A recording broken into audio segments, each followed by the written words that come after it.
दोस्तों अगर PMT09 का फॉर्म आप भरना चाहते हैं, आपके इलेक्ट्रॉनिक कैश लेजर के अंदर कितना भी पैसा किसी भी हेड में पड़ा है, CGST, SGST, सेस के अंदर पड़ा है, या आपकी लेट फीस में पड़ा है, इंटरेस्ट में पड़ा है, और आपको उस रिस्पेक्टिव हेड से दूसरे हेड में ट्रांसफर करना है, तो अब आपको क्या करना है, सीधा ही आपको सर्विसेज के ऊपर आ जाना है। सर्विसेज पर जैसे आएंगे, यहाँ पे आपको लेजर पर आ जाना है। लेजर पर आने के बाद आपको इलेक्ट्रॉनिक कैश लेजर पर आपको आ जाना है। इसके ऊपर हम जैसे ही क्लिक करते हैं तो आपको यहाँ पे आपका कैश लेजर का बैलेंस यहाँ पे दिखाई देगा। 6 फरवरी की तारीख को 24,996 रुपए हमारे पास पड़े थे। अब इलेक्ट्रॉनिक कैश लेजर आप डिटेल में भी देख सकते हैं। File GST PMT 08 for transfer of amount, same GST number. आपको GST नंबर चेंज नहीं कर सकते हैं, वो तो यहाँ पे आ जाएगा, लेकिन file GST PMT 09 transfer amount to different GST on same pen.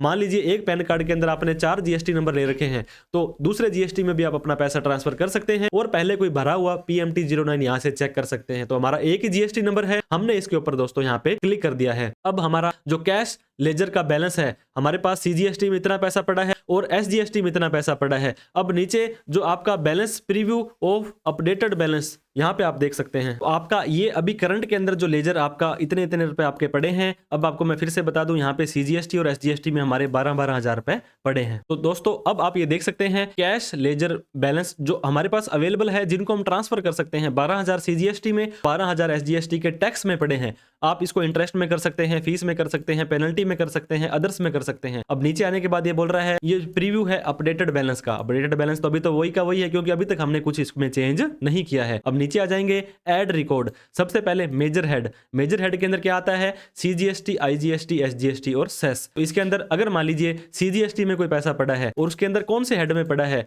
हमारे पास टैक्स में पड़ा है, मैंने ऊपर आपको दिखाया। तो टैक्स वाले पैसे को ही हमने चेंज करना है, तो यहाँ पे अमाउंट आ गई है। अगर हम यहाँ पे लेते हैं इंटरेस्ट का, तो इंटरेस्ट में हमारे ऑलरेडी 0 रुपए पड़े हैं, तो हमें यहाँ पे टैक्स लेना पड़ेगा। जब वो अमाउंट लेनी पड़ेगी जहां पर कोई भी अमाउंट अवेलेबल आ रही है। अब आप इसको कौन से हेड में चेंज करना चाहते हैं, अब ये देखिए CGST का CGST में भी कर सकते हैं, IGST, SGST और सेस में भी कर सकते हैं। अब मान लीजिए CGST के 100 रुपए की लेट फीस आपने देनी है, तो हमने क्या करना है दोस्तों, यहाँ पे फिर से CGST ले लेना है। अब टैक्स का पैसा टैक्स के अंदर आप एडजस्ट नहीं कर पाएंगे, तो यहाँ पे जो लेट फीस आपकी लगती है 50 रुपए या जो भी 20 रुपए होती है, अब यहाँ पे मान लीजिए हमने 100 रुपए इसको ले लिया है। अब जैसे ही नीचे आएंगे, हमने सेव बटन पर क्लिक करना है। ये बोलता है कि आपने श्योर हो ये डाटा आप ट्रांसफर कर रहे हो। हाँ जी, हम श्योर हैं। हमने यस किया। यस करते ही प्रोसीड हो चुका है और वैलिडेशन सक्सेसफुल हो चुका है। अब ऊपर आके आपको मैं दिखाना चाहूंगा, 12,498 की जगह 398 यहाँ पे हो गए हैं और 100 रुपए हमारे फीस के अंदर आ चुके हैं। तो इसी तरह से आप जितने मर्जी रिकॉर्ड यहाँ पे चेंज कर सकते हैं।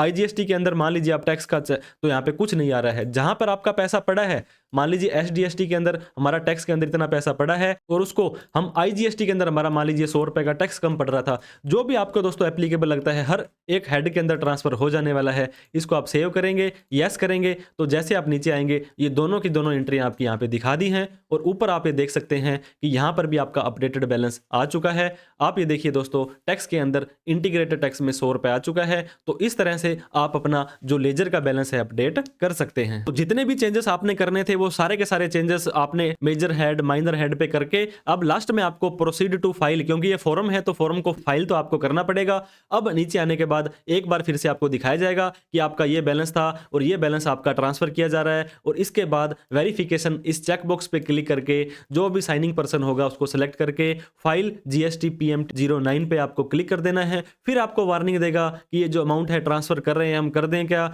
जैसे ही आप इस यस बटन पर क्लिक करेंगे दोस्तों, तो आप ये देख सकते हैं फाइल विद EVC यानी कि इलेक्ट्रॉनिक वेरिफिकेशन कोड या डिजिटल सिग्नेचर का यूज करते हैं। तो ये जैसे EVC पे क्लिक करेंगे, ये फिर से आपको वार्निंग दे रहा है। इतनी वार्निंग देने का वैसे कोई मतलब नहीं था कि सच में आप इसको प्रोसीड करना चाहते हैं। हाँ जी, प्रोसीड करना चाहते हैं। यहाँ पे आपके मोबाइल और ईमेल पर एक जो EVC या OTP जाएगा, वो डाल के आपको वेरीफाई पर क्लिक करना है। तो कांग्रेचुलेशन दोस्तों, हैंड टू हैंड ही आपका PMT 09 है सबमिट हो जाने वाला है और आपका जो भी लेजर थे, आपने जहां जहां पे उठा पटक करी, जिन भी बैलेंस की, वो सारे के सारे आपके अपडेट हो जाएंगे। लेकिन होगा सिर्फ ये कैश बैलेंस के अंदर ही। तो इस तरह से आप अपने कैश के लेजर को दोस्तों अलग अलग हेड के अंदर मेजर और माइनर में ट्रांसफर कर सकते हैं।